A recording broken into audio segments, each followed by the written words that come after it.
Hello बच्चों, let's see the question. The question is in a right triangle prove that the line segment joining the midpoint of the hypotenuse to the opposite vertex is half the hypotenuse. तो हम एक right triangle के diagram के साथ start करते हैं. तो हमने ले लिया एक राइट ट्राइंगल जिसमें एक एंगल 90 डिग्री का होता है और 90 डिग्री की जो सामने वाली साइड जो लॉन्गेस्ट साइड होती है उसे हम बोलते हैं हाइपोटेन्यूज. तो ये हो गया हमारा right triangle A B C. Okay, hypotenuse यहाँ पर क्या हो गया बी सी. बी सी का मिड पॉइंट हमने ले लिया एम.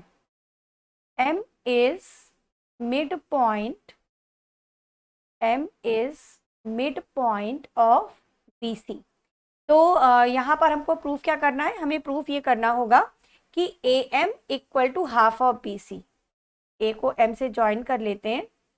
मीन्स ये जो मिड पॉइंट है, मिड पॉइंट को ए से ज्वाइन करने वाली जो लाइन होगी वो ए एम हो गई. तो ए एम हाफ होगी हाइपोटेन्यूज के. ये हमें प्रूव करना है.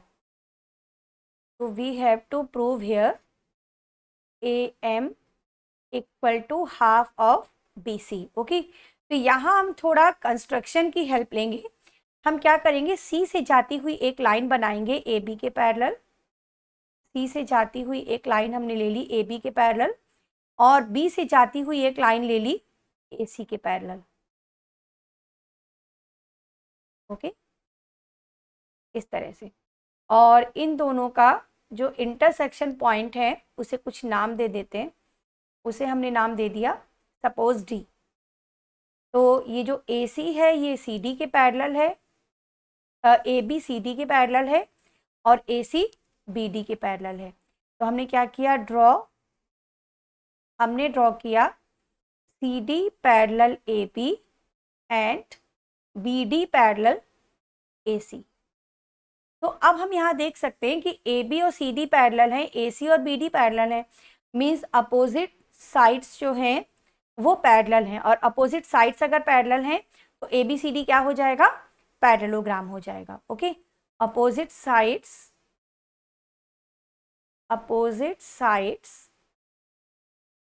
in A, B, D, C are parallel, so it is a parallelogram. तो ये क्या हो गया, हमारा पैरेललोग्राम हो गया. और इसमें ये जो एंगल बी ए सी है, एंगल बी ए सी ये 90 डिग्री है क्योंकि ट्राइंगल ए बी सी हमारा राइट ट्राइंगल है. Triangle A B C right triangle है. ये तो ऑलरेडी हम लेकर चले हैं क्वेश्चन के अकॉर्डिंग. तो बी ए सी 90 डिग्री है और किसी भी पैरेललोग्राम का अगर केवल एक एंगल 90 डिग्री हो जाता है तो उसे हम कह सकते हैं कि वो रेक्टेंगल है. तो इसका मतलब क्या हो गया कि ये जो ए बी डी सी है ये हो जाएगा हमारा रेक्टेंगल.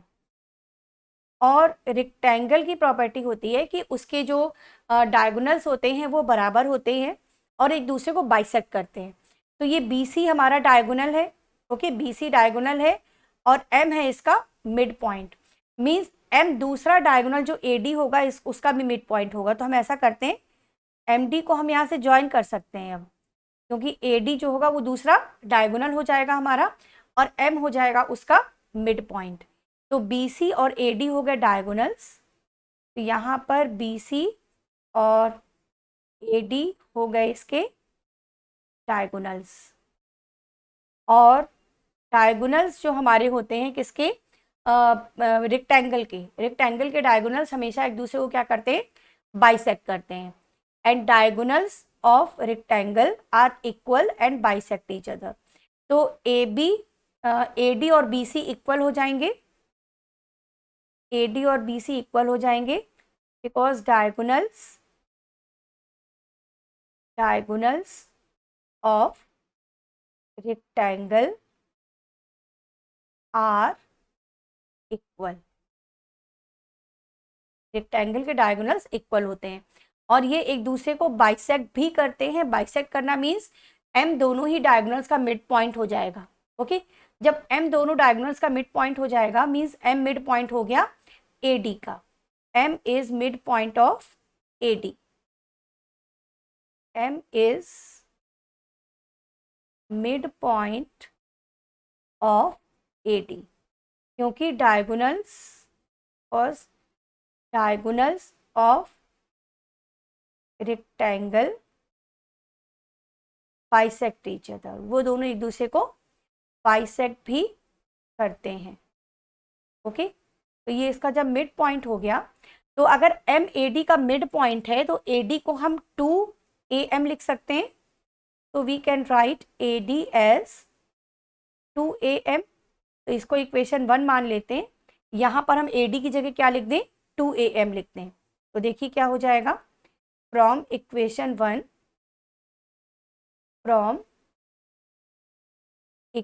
1 जब हमने AD को 2AM लिखा तो ये हो जाएगा 2AM इक्वल टू BC। तो AM हो जाएगा हाफ ऑफ BC। और सेम थिंग हमें प्रूव करनी थी कि AM BC का हाफ है। तो ये क्वेश्चन हमारा इस तरह से प्रूफ हो गया। Okay, hope you understand it well. Thank you.